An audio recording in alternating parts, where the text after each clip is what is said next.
तो दोस्तों आज के इस वीडियो में हम लोग 13 नंबर जो चैप्टर है आपका फिजिक्स में, पॉलिटेक्निक इंटर एग्जाम के फिजिक्स में ऊष्मा संचरण, ट्रांसमिशन ऑफ हीट, तो इस चैप्टर की जो पूरी थ्योरी है इस वीडियो में देखने वाले हैं। तो बहुत ही दोस्तों आपके लिए इंपॉर्टेंट होने वाला है ये वीडियो, क्योंकि यदि आप थ्योरी को समझ लेंगे तो आपको क्वेश्चन को सॉल्व करने में किसी भी प्रकार की कोई भी प्रॉब्लम नहीं होगी। अब देखिए सेकंड चीज दोस्तों आपको बता दें कि जो भी पॉलिटेक्निक इंटर एग्जाम के मैथ के दोस्तों जो भी वीडियो हैं वह हमारे दूसरे चैनल जिसका नाम है अनिल जी टेक्नो, तो उसकी लिंक आपको डिस्क्रिप्शन बॉक्स में मिल जाएगी। वहां से जाके आप मैथ के वीडियो देख सकते हैं। इस चैनल पर आपको फिजिक्स और केमिस्ट्री की वीडियो मिलेंगे और वहां पर आपको मैथ के वीडियो मिलेंगे। और मैथ के इस चैनल पर पहले वीडियो काफ़ी डाले गए, जो नए वीडियो आपके मैथ के आएंगे आपके सेकंड चैनल पर आएंगे, तो उसको जाके आप सब्सक्राइब कीजिए। तो चलिए दोस्तों आज का वीडियो हम लोग यहाँ पर स्टार्ट करेंगे। जो आपका 13 नंबर चैप्टर है इसकी थ्योरी देखेंगे। उसके पहले यदि आप चैनल पर नए हैं तो चैनल को सब्सक्राइब करके बेल आइकन को दबा दीजिएगा, जिससे कोई भी आगे का नया वीडियो आएगा तो आपके पास तुरंत नोटिफिकेशन आ जाएगा। यदि आपने अभी तक वीडियो को लाइक नहीं किया तो अभी का अभी लाइक कर दीजिए, जिससे कि दोस्तों हमको भी नए नए वीडियो बनाने के लिए मोटिवेशन मिलेगा। चलिए दोस्तों स्टार्ट करते हैं।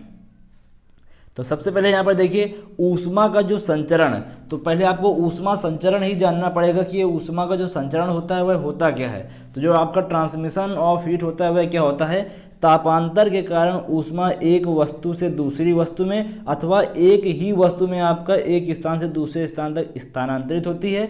यह स्थानांतरण ही आपका ऊष्मा का संचरण कहलाता है। इसकी आपकी 3 विधियां होती हैं जो अभी हम लोग आगे देखेंगे। पहले आपको ऊष्मा का संचरण समझना है। देखिए मान लीजिए ये आपकी वस्तु है और दूसरी वस्तु आपकी ये है, तो एक वस्तु से दूसरी वस्तु में जो आपका हीट ट्रांसफर होता है इसी को हम लोग यहाँ पर ऊष्मा का संचरण बोलते हैं। और जब आपका ताप अंतर होगा तभी आपका ऊष्मा का संचरण होगा, मतलब कि इसका तापमान आपका ज़्यादा होगा, इसका तापमान कम होगा, तभी आपका यहाँ पर ऊष्मा का संचरण होगा। यदि आपका ताप सेम होगा तो ऊष्मा का संचरण आपका जो आपका ट्रांसमिशन है ऊष्मा का वो नहीं हो पाएगा। ये तो आपका एक वस्तु में भी हो सकता है और एक वस्तु से दूसरी वस्तु में भी हो सकता है। एक वस्तु में कैसे होगा, जैसे कि इधर वाला भाग आपका ज़्यादा गर्म है और इधर वाला आपका भाग कम गर्म है, तो इधर की ऊष्मा आपकी इधर चली जाएगी। तो ये हो गया दोस्तों आपका ऊष्मा का संचरण। आई होप ऊष्मा का संचरण समझ गए होंगे। अब देखिए आपको ऊष्मा संचरण की जो 3 विधियाँ होती हैं उनके बारे में समझाते हैं। देखिए पहली विधि है आपकी चालन, जिसको हम लोग कंडक्शन बोलते हैं। तो बहुत ही इंपॉर्टेंट विधि है और आप लोग की डेली लाइफ में ये विधि होती भी रहती है। देखिए क्या बोला गया है यहाँ पर, ऊष्मा संचरण की वह विधि जिसमें ऊष्मा पदार्थ के एक कण से दूसरे कण में होती हुई एक स्थान से दूसरे स्थान तक जाती है। मतलब कि एक कण से दूसरे कण में आपकी ऊष्मा जाती है और अपना स्थान चेंज कर दी जाती है, जबकि कण अपने स्थान नहीं बदलते। ऊष्मा दोस्तों आपकी आगे बढ़ती जाएगी, लेकिन जो आपके कण जहाँ पर है, जैसे कि मान लीजिए ये आपकी कोई दोस्तों आपका कोई भी यह आपका प्लेन दिया हुआ है और इसमें देखिए ये आपके कण छोटे छोटे कण हैं। तो यहाँ पर देखिए हीट ट्रांसमिशन हो रहा है, लेकिन आपके कण यहाँ पर आपकी हीट ट्रांसफर करें लेकिन अपने स्थान को नहीं छोड़ रहे हैं। तो ये आपका होता है चालन। इसको यदि आप लोग अपने लाइफ से रिलेट करें तो देखिए कैसे समझेंगे। मान लीजिए दोस्तों इधर आपके टीचर खड़े हुए हैं और ये देखिए आपकी यहाँ पर सीटें लगी हुई हैं आपके स्कूल में। अब देखिए यहाँ पर टीचर ने क्या किया कि यहाँ पर टीचर क्या कर रहे हैं, आपके जो बिस्किट होते हैं उनको डिस्ट्रीब्यूट कर रहे हैं। तो उन्होंने क्या किया, इस वाले बच्चे को, जो यहाँ पर पहला बच्चा, प्रत्येक सीट में मान लीजिए 3-3 बच्चे बैठे हुए हैं, सभी सीटों पर यहाँ पर 3-3 बच्चे बैठे हुए हैं।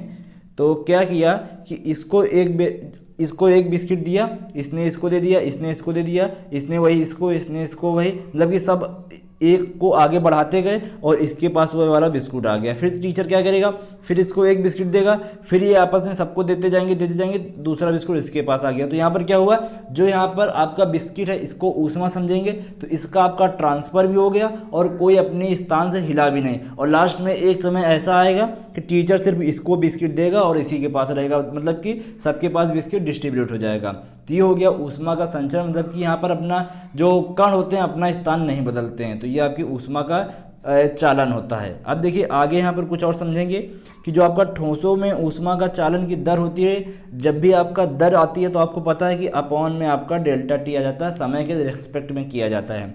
तो यहाँ पर delta Q upon delta T क्या होता है, K into A into delta T upon delta X. तो ये क्या है सब कुछ, तो इसको भी समझेंगे। यहाँ पर देखिए क्या दिया गया है, एक यहाँ पर आपका मान लीजिए कुछ भी दिया हुआ है ठोस पदार्थ। तो यहाँ पर क्या है कि एक आपकी सतह ये है, एक सतह यह है, इनकी बीच की दूरी आपकी डेल्टा एक्स है और यहाँ पर आपका टेम्परेचर T1 है, यहाँ पर टेम्परेचर आपका T2 है और जो आपका ये K होता है यही आपका क्या होता है, उस पदार्थ की ऊष्मीय चालकता, मतलब कि एक नियतांक इसको मानते हैं, ये आपका एक कांस्टेंट होता है। अब देखिए तो यहाँ पर क्या हुआ, जो ये आपका फार्मूला है K into A into delta T upon X, तो K हो गया आपका नियतांक, उसके बाद ए हो गया आपके पदार्थ के अनुप्रस्थ काट का क्षेत्रफल, कितना यहाँ पर आपका क्षेत्रफल है वो दोस्तों हो गया आपका। उसके बाद यहाँ पर डेल्टा टी क्या हो गया आपका, दोनों सिरों का ताप अंतर, यहाँ का ताप और यहाँ का ताप और दोनों का अंतर हो जाएगा तो वो डेल्टा टी हो जाता है। और डेल्टा एक्स क्या है, ठोस के दोनों सिरों के बीच की दूरी, ये और इसके बीच की दूरी जो होती है ये आपकी क्या होती है, डेल्टा एक्स होती है। तो ये तो हो गया दोस्तों आपका ऊष्मा के चालन के बारे में। अब देखिए जो आपकी ऊष्मीय चालकता होती है वह क्या होती है। देखिए जो आपकी ऊष्मीय चालकता होती है ये बताती है कि उसमें जो आपका पदार्थ है उसमें ऊष्मा प्रवाहित हो सकती है या नहीं हो सकती है, फिर कम हो सकती है, ज़्यादा हो सकती है, यह आपका ऊष्मा जो चालकता होती है वह बताती है। तो वही यहाँ पर लिखा गया है, किसी पदार्थ की ऊष्मीय चालकता उसके स्वयं द्वारा ऊष्मा चालन की योग्यता है, मतलब कि योग्यता का मतलब वह उसमें हो सकती है, कम हो सकती है, ज़्यादा भी हो सकती है, ये आपकी ऊष्मीय चालकता बताती है। तो सीधे शब्दों में बोलें कि ऊष्मीय चालकता ऊष्मा का वह गुण है जिसके द्वारा यह पता चलता है कि किसी पदार्थ में ऊष्मा का दोस्तों जो यहाँ पर आपका ऊष्मा प्रवाहित हो सकती है या नहीं हो सकती। तो ये आपकी ऊष्मीय चालकता होती है। यदि आपकी ऊष्मीय चालकता का मान अधिक है तो पदार्थ आपका सुचालक कहलाता है, यदि आपकी ऊष्मीय चालकता नहीं है तो आपका पदार्थ क्या कहलाता है, कुचालक कहलाता है, आप सभी को पता है। तो ये हो गया आपका ऊष्मीय चालकता। इसका आपको मात्रक याद रखना है, क्या होता है, एसआई पद्धति में इसका मात्रक होता है। देखिए जब भी आपका जूल सेकंड इनवर्स लगा हो, फिर इनवर्स लगा हो, फिर यहाँ पर आपका केल्विन इनवर्स, तो इसका मतलब ये होता है जूल अपॉन सेकंड, फिर यहाँ पर आपका मीटर और ये आपका होता है केल्विन। तो दोस्तों ये आपका होता है अपॉन में होता है, तो यहाँ पर क्या हो जाएगा, joule upon second metre kelvin. उसके बाद इसका आप इसको वाट के रूप में भी ले सकते हैं, तो क्या होगा, तो होगा वाट मीटर केल्विन, वाट अपॉन मीटर केल्विन। तो आपको पता है कि जब भी आपका जूल अपॉन सेकेंड होता है उसको हम लोग वाट भी लिख सकते हैं, तो इसीलिए यहाँ पर जूल अपॉन सेकेंड की जगह वाट कर दिया गया, तो वाट अपॉन आपका मीटर इंटू केल्विन हो जाएगा इसका मात्रक। फिर देखिए आगे यहाँ पर क्या है कि इसको आप डिग्री सेल्सियस के रूप में भी लिख सकते हैं, क्योंकि यहाँ पर आपका तापांतर होता है, जैसे कि आपको पता है कि 273 आपका होता है, 1 डिग्री सेल्सियस में आपका 273 होता है। तो आपको पता है जैसे कि केल्विन होता है, जैसे कि आपसे बोले कि आपका जो टेम्परेचर है वह कितना है, 27 डिग्री सेल्सियस, तो इसको आप क्या लिख सकते हैं, 27 प्लस 273 केल्विन भी लिख सकते हैं। तो आपका यहाँ पर जो टेम्परेचर का डिफरेंस आएगा बराबर ही आएगा। यहाँ पर देखिए आपके मान लीजिए 2 टेम्परेचर है, एक आपका 25 दिया हुआ है, इसको भी आप चेंज कर लीजिए तो 25 प्लस 273 हो जाएगा। जब आप इसका डिफरेंस निकालेंगे जो इसमें डिफरेंस आएगा वही आपका इसमें भी डिफरेंस आएगा। तो यहाँ पर आप केल्विन या फिर आप सेल्सियस दोनों ले सकते हैं, कोई भी आप ले सकते हैं। तो ये हो गया दोस्तों ऊष्मा चालकता के बारे में। अब देखिए कुछ पदार्थों की यहाँ पर आपको ऊष्मा चालकता दी हुई है, तो वह देखिए यहाँ पर क्या है, एल्युमिनियम की कितनी होती है 140 और ये आपका मात्रक हो गया वाट अपॉन मीटर केल्विन। पीतल का इसी तरह दिया हुआ है 109, तांबा का दिया हुआ है 400, चांदी का 414। ऊष्मा चालकता सबसे अधिक किसकी होती है, चांदी की होती है।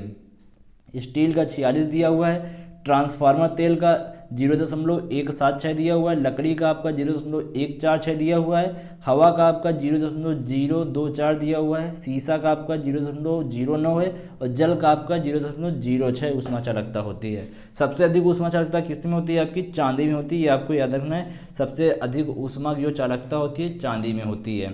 तो ये हो गया ऊष्मा चालकता के बारे में।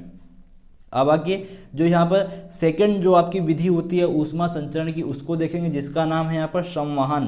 तो ये आपका क्या होता है, तो यहाँ पर देखिए क्या लिखा गया है कि ऊष्मा के संचरण की वह विधि जिसमें पदार्थ कण ऊष्मा स्रोत से ऊष्मा लेकर अन्य भागों में चले जाते हैं और उनके स्थान पर दूसरे कण ऊष्मा लेने आ जाते हैं, संवहन कहलाती है। मतलब कि इसमें क्या होता है, पदार्थ को ऊष्मा मिली, वह आपका दूसरा अपना वहाँ से स्थान छोड़ दिया और उसके स्थान पर दूसरा पदार्थ आया, वह ऊष्मा लेगा, फिर वह ऊष्मा अपने लेकर वह छोड़ देगा स्थान, फिर दूसरा उसकी जगह आएगा। मतलब कि अपनी ऊष्मा लेते जाते हैं और स्थान छोड़ते जाते हैं, ऊष्मा लेते जाते हैं स्थान छोड़ते जाते हैं। जबकि चालन में क्या था कि वह क्या कर रहे थे, ऊष्मा ले रहे थे लेकिन स्थान नहीं छोड़ रहे थे। इसको यदि आप अपनी लाइफ से रिलेट करें देखिए कैसे होगा।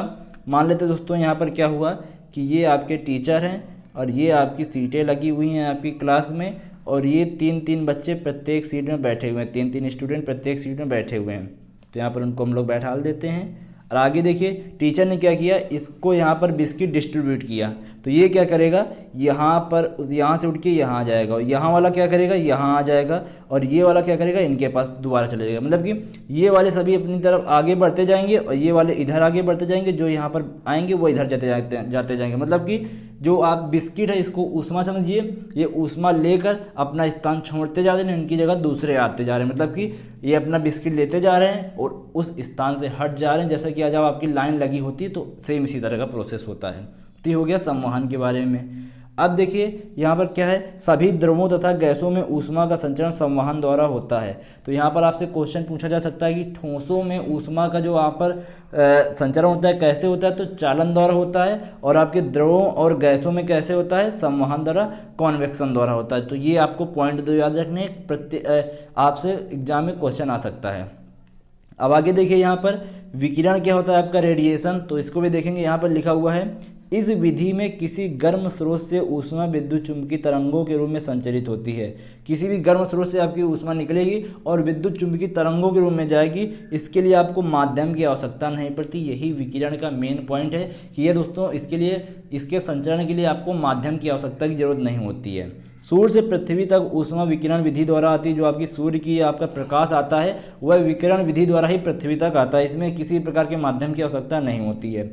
चालन तथा संवहन द्वारा ऊष्मा का संचरण धीरे धीरे होता है, परंतु विकिरण द्वारा जो आपकी दोस्तों ऊष्मा होती है वह कैसे होती है, ऊष्मा प्रकाश की चाल से संचरित होती है। जितनी आपकी प्रकाश की चाल होती है उस चाल से आपकी ऊष्मा का यहाँ पर संचरण होता है, जो आपका विकिरण विधि होती है। और आपका जो चालन और संवहन होता है उसमें आपका थोड़ा स्लो होती है। तो ये हो गया विकिरण के बारे में। तो आई होप दोस्तों विकिरण को भी आप समझ गए होंगे। विकिरण में क्या होती है, आपकी जो ऊष्मा उत्सर्जित होती है विद्युत चुम्बकीय तरंगों के रूप में संचरित होती है और इसी के रूप में आपकी ट्रांसफर होती है। इसमें आपको किसी प्रकार के माध्यम की आवश्यकता नहीं होती है।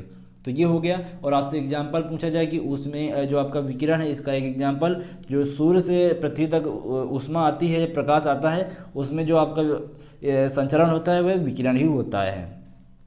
तो ये तो हो गया विकिरण। अब देखते हैं यहाँ पर ऊष्मीय विकिरण क्या होता है, थर्मल रेडिएशन क्या होता है। तो यहाँ पर लिखा हुआ है, प्रत्येक वस्तु अपने ताप के कारण ऊष्मीय ऊर्जा का उत्सर्जन करती है। मतलब कि यदि आपका जो यहाँ पर आपका बॉडी है उसका जो यहाँ पर टेम्परेचर है, जो आपका सराउंडिंग का टेम्परेचर है वह यदि कम है, मतलब कि देखिए मान लीजिए ये आपका कोई क्षेत्रफल दिया हुआ है और यहाँ पर आपने कोई बॉडी रखी हुई है, इसका जो टेम्परेचर बॉडी का है वह आपका ज़्यादा है और सराउंडिंग का टेम्परेचर कम है, तो क्या होगा, यहाँ से इसकी ऊष्मा उत्सर्जित हो जाएगी और पूरी सराउंडिंग में होती रहेगी। जैसे कि मान लीजिए आप क्या करें, कोई भी चीज़ गर्म चीज़ लाइए और उसको अपने वायुमंडल में इसी तरह रख दीजिए तो वह क्या होती है, ठंडी होती जाती है। तो यहाँ पर क्या होता है, ऊष्मा का यहाँ पर उत्सर्जन होता रहता है बॉडी से। तो वही दोस्तों यहाँ पर आपका विकिरण होता है कि प्रत्येक वस्तु अपने ताप के कारण ऊष्मीय ऊर्जा का उत्सर्जन करती रहती है।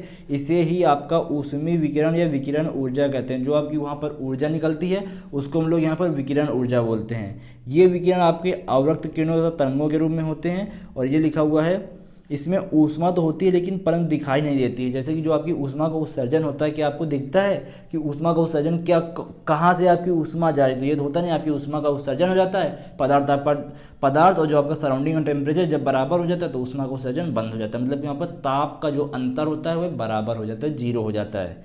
तो ये हो गया आपका ऊष्मीय विकिरण के बारे में। आगे है, जब यह ऊष्मीय ऊर्जा किसी अन्य वस्तु पर गिरती है तो अवशोषित होकर यह वस्तु का ताप क्या कर देती है, बढ़ा देती है। तो ये हुआ आपका ऊष्मीय विकिरण। अब देखते हैं ऊष्मीय विकिरण के जो गुण होते हैं, प्रॉपर्टीज ऑफ थर्मल रेडिएशन। तो बहुत ही दोस्तों इंपॉर्टेंट है। यहाँ पर देखिए क्या लिखा हुआ है कि जो आपकी ऊष्मीय विकिरण है विद्युत चुम्बकीय तरंगों के रूप में चलते हैं। ये आपके विद्युत चुम्बकीय तरंगों के रूप में चलते हैं और इनके संचरण के लिए आपके माध्यम की आवश्यकता नहीं होती है। फिर देखिए आगे है, ये प्रकाश की चाल से चलते हैं और सीधी रेखा में चलते हैं। जैसे कि आपके प्रकाश सीधी रेखा में चलते हैं उसी तरह ये भी आपके सीधी रेखा में चलते हैं और ये आपकी प्रकाश की चाल से चलते हैं। फिर उसके बाद ऊष्मीय विकिरण की तीव्रता जो यहाँ पर आपका लिखा हुआ है, ऊष्मीय विकिरण की तीव्रता वस्तु से बिंदु की दूरी के वर्ग के व्युत्क्रमानुपाती होती है। जैसे कि ये मान लीजिए आपकी वस्तु है और इस बिंदु पर आपके जो ऊष्मीय विकिरण का ऊष्मा का उत्सर्जन हो रहा है, तो जो इनके बीच की दूरी होती है यह, और आपकी जो ऊष्मीय विकिरण की तीव्रता होती है, जिस मतलब की स्पीड से वह उसका उत्सर्जन हो रहा है, वह आपकी व्युत्क्रमानुपाती होती है, जस्ट विपरीत होती है। तो ये हो गया ऊष्मीय विकिरण के गुण। अब देखते हैं यहाँ पर जो ऊष्मीय विकिरण की दर होती है वह किन किन पदार्थों मतलब किन किन कारकों पर निर्भर करती है, क्योंकि अभी जब इसको हम आपकी लाइफ से रिलेट करेंगे तब आपको ज़्यादा इसको समझ आएगा। जो ऊष्मीय विकिरण की दर होती है, तो रेट ऑफ थर्मल रिएक्शन, वह क्या होता है। तो यहाँ पर देखिए क्या है कि जो आपकी विकिरण की दर है निम्न कारकों पर निर्भर करती है। पहला है पृष्ठों की प्रकृति पर। काले तथा खुरदरे पृष्ठ से ऊष्मीय विकिरण की दर समान ताप व समान क्षेत्रफल वाले श्वेत व चमकदार पृष्ठ की तुलना से अधिक होती है। जैसे कि गाइस आपसे बोलें कि आपका इधर काला आपका कोई पृष्ठ है और इधर आपका वाइट है, ये आपका ब्लैक है, ये वाइट है, सेम आपका दोस्तों ताप है, सेम आपका क्षेत्रफल है, जो यहाँ पर ऊष्मा का जो दोस्तों विकिरण होगा, उत्सर्जन होगा, काले वाले में आपका अधिक होगा और जो आपका वाइट वाला होता है इसमें कम होता है। तो ये पहला हो गया। और यदि आपका खुरदरा है तो वहाँ पर भी दोस्तों आपका जो ऊष्मीय विकिरण की दर है वह आपकी ज़्यादा होती है, और यदि आपका चिकना है, समतल चमकदार है, तो वहाँ पर आपकी जो ऊष्मीय विकिरण की दर होती है वह कम होती है। जैसे कि आपसे बात करें कि रेगिस्तान में क्या होता है गाइस कि दिन के समय में आपका टेम्परेचर बहुत ही स्पीड में बढ़ता है, तो वहाँ पर आपका मतलब कि खुरदरा होता है, और जो रात के समय में क्या होता है टेम्परेचर बहुत ही स्पीड में गिरता भी है वहाँ पर आपका।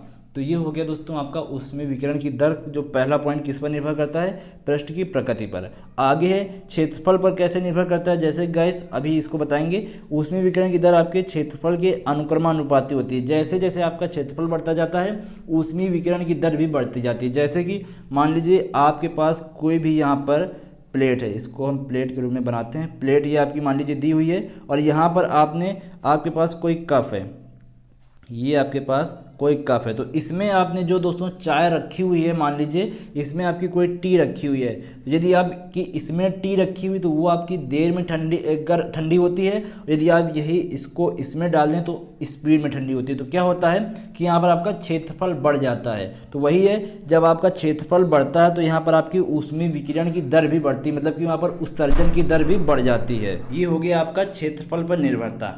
अब देखिए दोस्तों आगे है ताप पर निर्भरता। तो ताप पर क्या होता है, जैसे कि यहाँ पर दिया हुआ है, ऊष्मीय विकिरण की दर जो होती है पृष्ठ के परम ताप की चतुर्थ घात के अनुक्रमानुपाती होती है। जैसे कि मान लीजिए यदि आपकी ऊष्मीय विकिरण की जो दर होती है Q/T, वह यहाँ पर आपको जो टेम्परेचर होता है पृष्ठ का परम ताप उसके चतुर्थ घात के दोस्तों यहाँ पर अनुक्रमानुपाती होती है। तो ये हो गया आपका ताप पर निर्भरता। यदि आपका टेम्परेचर की आप पावर 4 करेंगे तब दोस्तों आपका वहाँ पर ऊष्मीय विकिरण की दर के बराबर होगा। अब इसी को दोस्तों जो आपका ये Q/T है इसको E लिखेंगे तो ये आपका स्टीफन का नियम होता है।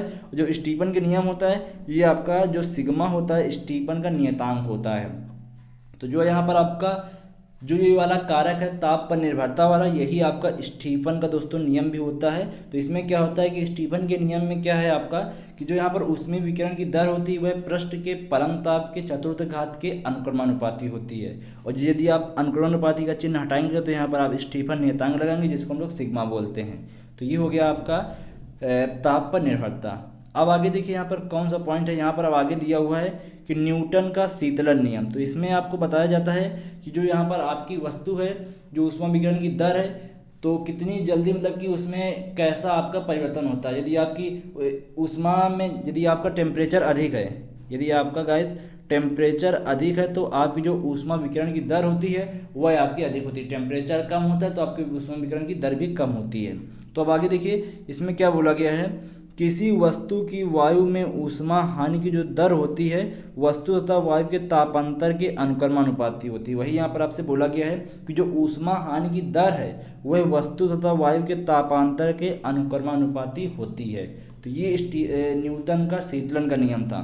तो इसका फार्मूला क्या है, Q is directly proportional to θ1 minus θ2/T। तो इन्होंने एक दोस्तों यहाँ पर आपका कर्व भी दिया हुआ था, इसको देखिए कैसे समझेंगे। यहाँ पर लिखा हुआ है ये आपका समय है, ये आपका ताप है।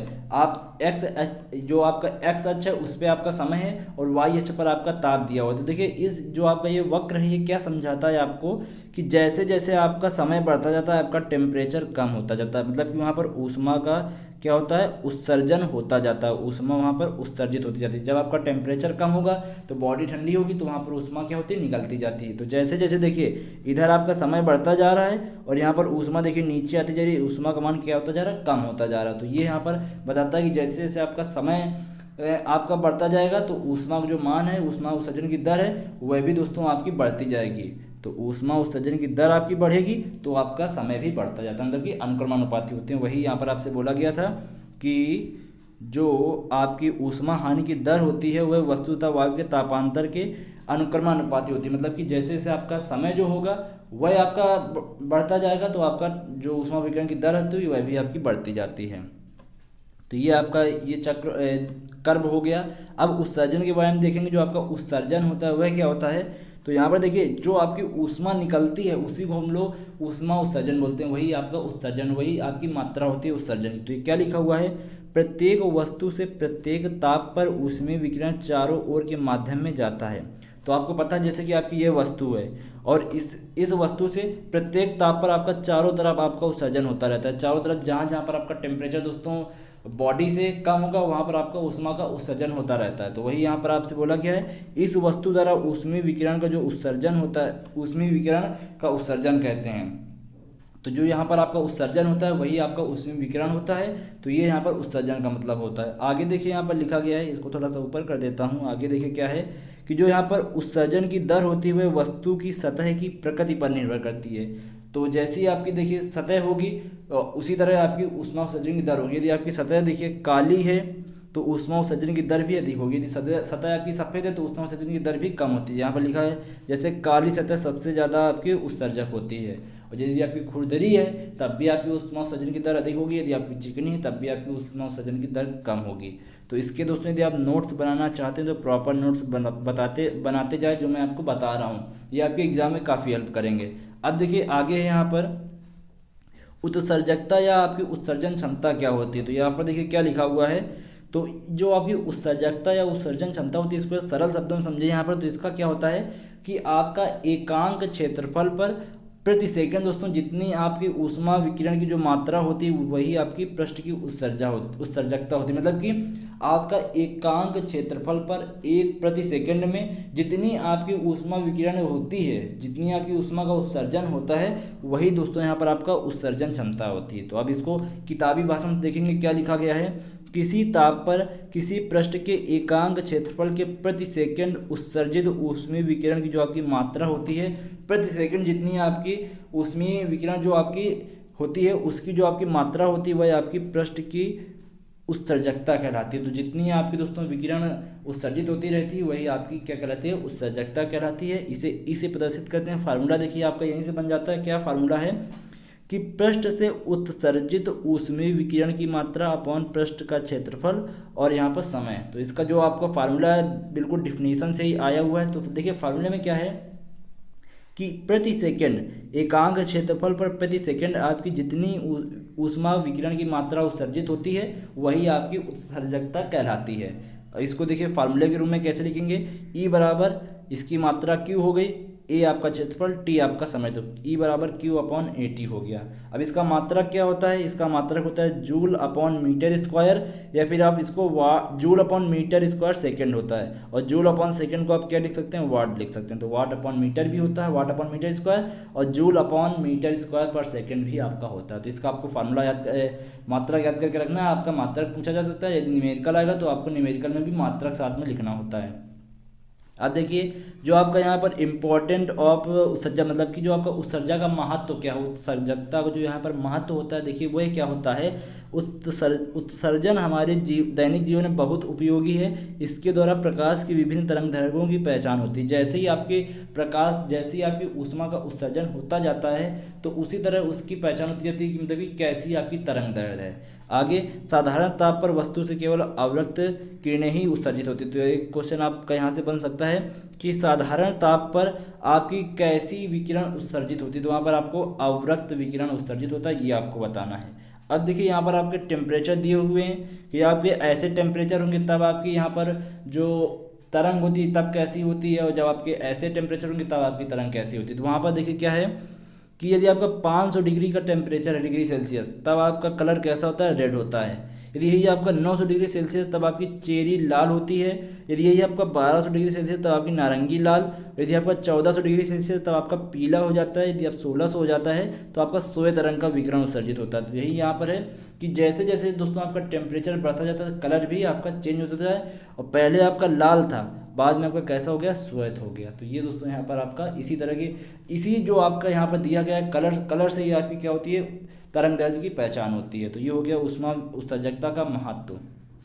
तो इतना आपको यदि समझ में आया हो तो जल्दी से कमेंट में यस लिखें। अब हम लोग आगे बढ़ते हैं। इतना दोस्तों आपका और अभी बचा हुआ है, इसको भी इसी वीडियो में कवर करेंगे। वीडियो थोड़ा लॉन्ग होगा चलेगा, लेकिन आपको कवर कराना है इसी वीडियो में। तो यहाँ पर देखिए क्या लिखा गया है कि जो यहाँ पर आपकी अवशोषकता होती है, फिर अवशोषण क्षमता होती है, वह क्या होती है। दोस्तों देखिए क्या है कि किसी वस्तु की सतह द्वारा अवशोषित जो ऊष्मा की मात्रा होती है, उसी समय में उस वस्तु पर आपतित कुल ऊष्मा की जो यहाँ पर मात्रा होती है, दोनों का जो अनुपात होता है वह पृष्ठ की अवशोषकता या अवशोषण क्षमता कहलाती है। देखिए क्या है, मान लीजिए ये आपकी कोई वस्तु है, इसमें आपकी कुछ ऊष्मा क्या हो रही है, गिर रही है, मतलब कि यहाँ पर आपतित हो रही है। तो जो यह ऊष्मा आपतित हो रही है और जितनी दोस्तों यह वस्तु ऊष्मा को अवशोषित करेगा, तो जो इसका जो अवशोषित करने का अनुपात है, जो यहाँ पर आपतित हो रही इसका जो अनुपात है, यही आपका क्या कहलाता है गाइस, वो अवशोषण क्षमता कहलाता है।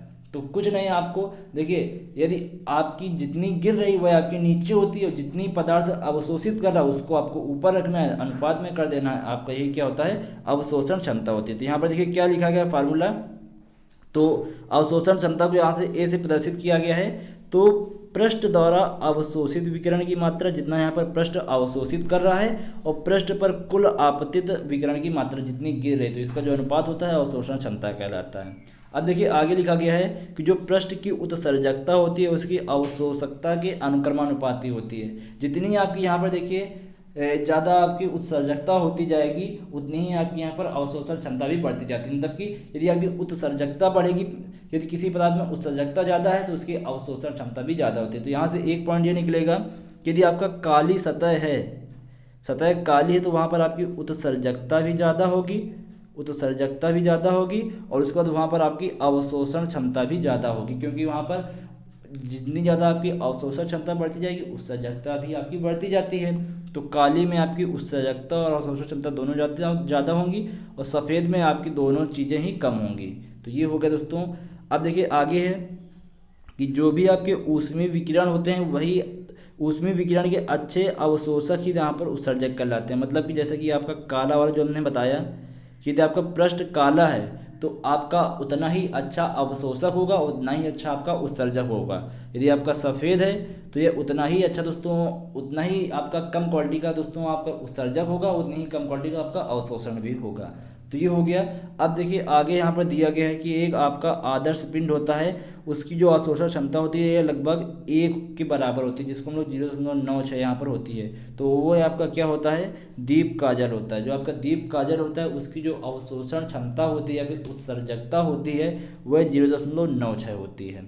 अब आगे देखिए जो आपका आदर्श कृष्णिका होती है वह क्या होती है, तो देखिए वह ये होती है जो वस्तु अपने ऊपर आपतित समतल विकिरण को पूर्ण रूप से अवशोषित कर लेता है उसे यहाँ पर हम लोग कृष्णिका बोलते हैं। जैसे कि अवशोषण क्षमता का फार्मूला क्या होता है, जितनी आपकी ऊष्मा गिर रही है, जितनी आपकी ऊष्मा अवशोषित हो रही है वह ऊपर लिखते हैं, और जितनी आपकी ऊष्मा गिर रही है उसको नीचे लिखते हैं। तो यहाँ पर क्या होता है कि जितनी आपकी गिर रही है जो नीचे, और जितनी आपकी अवशोषित हो रही है पूरी की पूरी आपकी अवशोषित हो जाती है। तो यही दोस्तों जो आपका अनुपात होता है ये आपका क्या रहता है, आदर्श कृष्णिका में होता है, और ये आपका 100% होता है। जब आपका ये कट जाएगा तो 1 आएगा, इसी को हम लोग 100% भी मान लेते हैं। और वास्तव में दोस्तों ऐसी कोई भी चीज़ नहीं है जिसका यहाँ पर आपका पूर्ण अवशोषक हो, मतलब कि पूरी की पूरी ऊष्मा को अवशोषित कर ले, कुछ बहुत ऊष्मा आपकी बच जाती है। जैसे कि यहाँ पर आपका दीप काजल है 0.96 होता है, टोटल आपका एग्जैक्ट 1 नहीं होता है।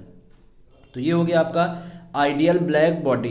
अब आगे दोस्तों यहाँ पर जो आपका मैकेनिकल इक्विवेलेंट ऑफ हीट है, ऊष्मा का यांत्रिक तुल्यांक, इसको देखेंगे तो देखिए यहाँ पर ये क्या बताता है कि जब कभी दोस्तों यांत्रिक कार्य का ऊष्मा में तथा ऊष्मा का यांत्रिक कार्य में रूपांतर होता है तो कार्य तथा ऊष्मा का जो अनुपात होता है सदैव नियत होता है। मतलब कि इसमें यह कहने का मतलब है जो आपका मैकेनिकल वर्क होगा, यांत्रिक कार्य होगा, उसका जब आपका हीट में परिवर्तन ट्रांसफर होता है और जो यदि यहाँ पर आपका ऊष्मा है, ऊष्मा का आप देखिए क्या है कि यदि आपका वर्क का जो परिवर्तन हो रहा है, रूपांतरण क्यू में हो रहा है, फिर क्यू का आपका रूपांतरण वर्क में हो रहा है, तो इसमें दोस्तों जो आपका अनुपात होता है ये आपका हमेशा नियत रहता है, नियत होता है और इसका मान 4.18 इंटू 10⁻7 अर्ग अपन कैलोरी होता है। तो ये आपका यांत्रिक तुल्यांक होता है। वही आपसे बोला गया है कि जब कभी यांत्रिक कार्य का ऊष्मा में तथा ऊष्मा के यांत्रिक कार्य में रूपांतर होता है तो कार्य तथा ऊष्मा का सदैव अनुपात जो होता है नियत रहता है।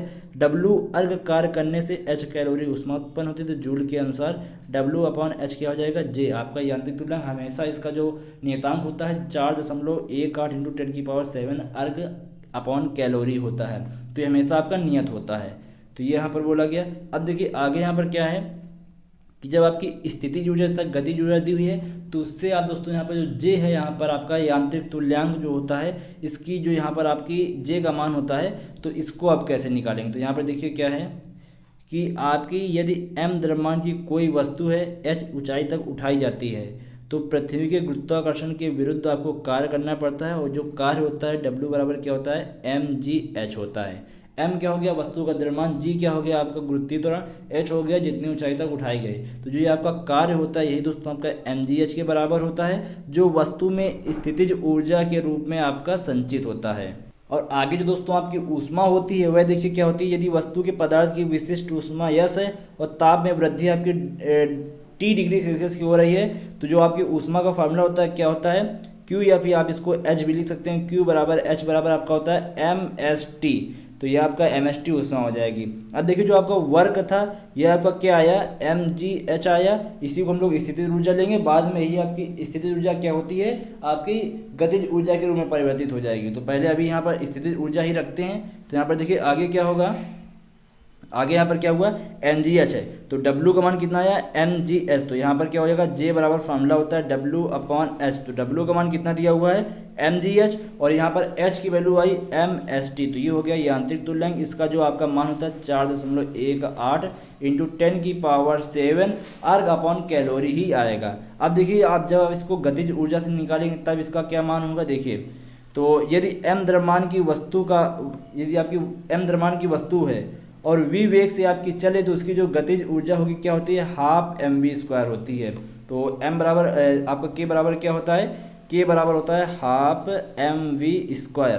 तो अब यही आपकी जो ऊर्जा है यही आपकी वर्ग के रूप में संचित हो जाती है कार्य के रूप में। तो w बराबर क्या हो जाएगा, हाफ mv², तो हाफ mv² अपॉन mst। तो ये आपका क्या हो गया, ये आपका होगा जब आपका गतिज ऊर्जा होगी तब ये आपका फार्मूला होगा, और वह आपका स्थितिज ऊर्जा के रूप में था। तो ये दोनों फार्मूले आपको याद रखने हैं। अब देखिए यहाँ पर एक आपका एग्जाम्पल दिया हुआ है। क्या है एग्जाम्पल, शीशे की एक गोली 400 मीटर पर सेकंड के वेग से चल रही है, वेग से एक दीवार से टकरा कर रुक जाती है। उसके बाद क्या है कि मान लो ऊष्मा गोली में ही रहती है तो गोली के ताप में कितनी आपकी वृद्धि होगी ये आपको बताना है। उसके बाद शीशे की जो विशिष्ट ऊष्मा है 30 कैलोरी पर केजी आपकी दी हुई है, केजी डिग्री सेल्सियस, और जो आपका J का मान है जूल अपॉन कैलोरी में जब आपका लिया जाता है तो 4.18 होता है, तो वह आपका दिया हुआ है। तो चार विकल्प हैं, देखना है कौन सा सही होगा। तो देखिए सबसे पहले क्या है कि यहाँ पर K बराबर हाफ mv² जो आपका गतिज ऊर्जा का फार्मूला होता है इसको निकालेंगे, और यही जो आपकी गतिज ऊर्जा है वर्क के रूप में होती है। तो क्या करेंगे, पहले इसका मान निकालते हैं। तो हाफ m और v का मान आपको दिया हुआ है 480, तो इसका स्क्वायर हो जाएगा। अब आगे देखिए h का फार्मूला होता है, h बराबर होता है W/J, मतलब कि J बराबर होता है आपका W/H। तो क्या करेंगे, h का मान निकालना है तो h बराबर कर देंगे W/J। तो आपका देखिए w का मान क्या हो जाएगा, और जो आपका w होगा यही आपका जो आपकी गतिज ऊर्जा होगी। तो हाफ mv का मान आपको 480 दिया हुआ है, और j का मान आपको पता है कितना दिया हुआ है क्वेश्चन में 4.18, और s का मान आपको क्वेश्चन में भी दिया हुआ है 30, और m से m कैंसिल हो जाएगा तो यहाँ से t की वैल्यू आ जाएगी 918.6 डिग्री सेल्सियस। तो ये दोस्तों हो जाएगा इसका आंसर। तो क्या निकालना था आपका यहाँ पर, गोले के ताप में कितनी वृद्धि होगी, तो आपकी कितनी होगी 918.6 डिग्री सेल्सियस। तो इसका ये राइट आंसर हो जाएगा। तो यहाँ पर ये सारे आपके जो थ्योरी है पूरी ख़त्म हो चुकी है। अब देखिए महत्वपूर्ण तथ्य मैं आपको कुछ पॉइंट दिए हुए हैं, इनको देख लेते हैं जल्दी जल्दी से हम लोग। देखिए क्या है पहला पॉइंट, ऊष्मा के संचरण के लिए तापांतर की आवश्यकता होती है। जैसे कि मैंने भी आपको बताया, ये एक बॉडी हो गई, ये बॉडी हो गई। जब इनमें आपका टेम्परेचर डिफरेंस होगा, मतलब कि यहाँ पर मान लीजिए आपका 25 डिग्री सेल्सियस है, यहाँ पर आपका 10 डिग्री सेल्सियस, जब आपका डिफरेंस होगा तभी आपकी ऊष्मा यहाँ पर ट्रांसफ़र होगी। जैसे कि आपका विद्युत धारा में होता है विभवांतर होता है, और पानी के बहाव के लिए पानी की सतहों में अंतर होना आवश्यक है। तो यही इसी तरह आपका ऊष्मा के संचरण के लिए आपका तापांतर होना आवश्यक है। आगे यहाँ पर क्या है कि ठोसों में ऊष्मा संचरण चालन विधि द्वारा होता है, और द्रवों और गैसों में आपका जो ऊष्मा संचरण होता है संवहन द्वारा होता है। तो ये मैंने पॉइंट अभी आपको बताए हुए थे। आगे है विकिरण विधि में ऊष्मा संचरण को किसी माध्यम की आवश्यकता ही नहीं होती है, और जो इसमें इस विधि में ऊष्मा का संचरण विद्युत चुम्बकीय तरंगों के रूप में होता है। ये भी मैंने आपको पॉइंट बताया हुआ है।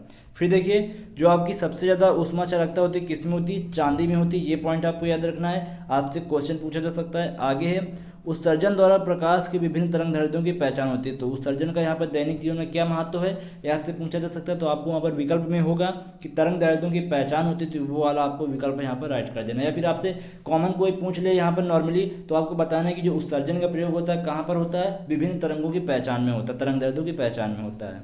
आगे यहाँ पर है कि साधारण ताप पर वस्तु द्वारा केवल अवरक्त विकिरण ही उत्सर्जित होती है। जैसा कि मैंने भी आपको बताया हुआ था, यदि आपका साधारण ताप है, नॉर्मल सिंपल टेम्परेचर है, तो वहाँ पर आपकी केवल अवरक्त विकिरण ही उत्सर्जित होता है। उसके बाद अलग अलग ताप पर आपके अलग अलग ताप पर वस्तु द्वारा अलग अलग विकिरण उत्सर्जित होते हैं। फिर देखिए आगे है ऐसे पिंड जो उन पर आपतित होने वाली समस्त विकिरण को अवशोषित कर लेते हैं आदर्श कृष्ण पिंड कहलाते हैं, किंतु वास्तव में ऐसा कोई पिंड है ही नहीं। तो ये भी मैंने आपको बताया हुआ है। आगे देखिए अवशोषक क्षमता का मान 1 या 1 से कम होता है। यह सर्वाधिक पर 0.96 किस में होता है, दीप का जल में होता है। तो ये आपको याद रखना है। और ये आपका आगे दिया हुआ है कि जो आपका ऊष्मा का यांत्रिक तुल्यांक होता है क्या होता है, कार्य का ऊष्मा में परिवर्तन, ऊष्मा का कार्य में परिवर्तन। जो इसका अनुपात होता है हमेशा नियत रहता है, जिसको जे से प्रदर्शित करते हैं। तो यही आपका जो यांत्रिक तुल्यांक होता है ऊष्मा का। तो आई होप दोस्तों आप पूरा समझ गए होंगे। अब देखिए आपको वीडियो कट करने से पहले वीडियो को लाइक करना है। वीडियो को लाइक कीजिए, लाइक कीजिए, लाइक कीजिए, चैनल को सब्सक्राइब कीजिए, बेल आइकन दबाइए, वीडियो को अपने दोस्तों के साथ शेयर कीजिए। तो चलिए दोस्तों फिलहाल इस वीडियो में अभी के लिए इतना ही। तो वीडियो देखने के लिए आपका बहुत बहुत धन्यवाद दोस्तों। जय हिंद, वंदे मातरम।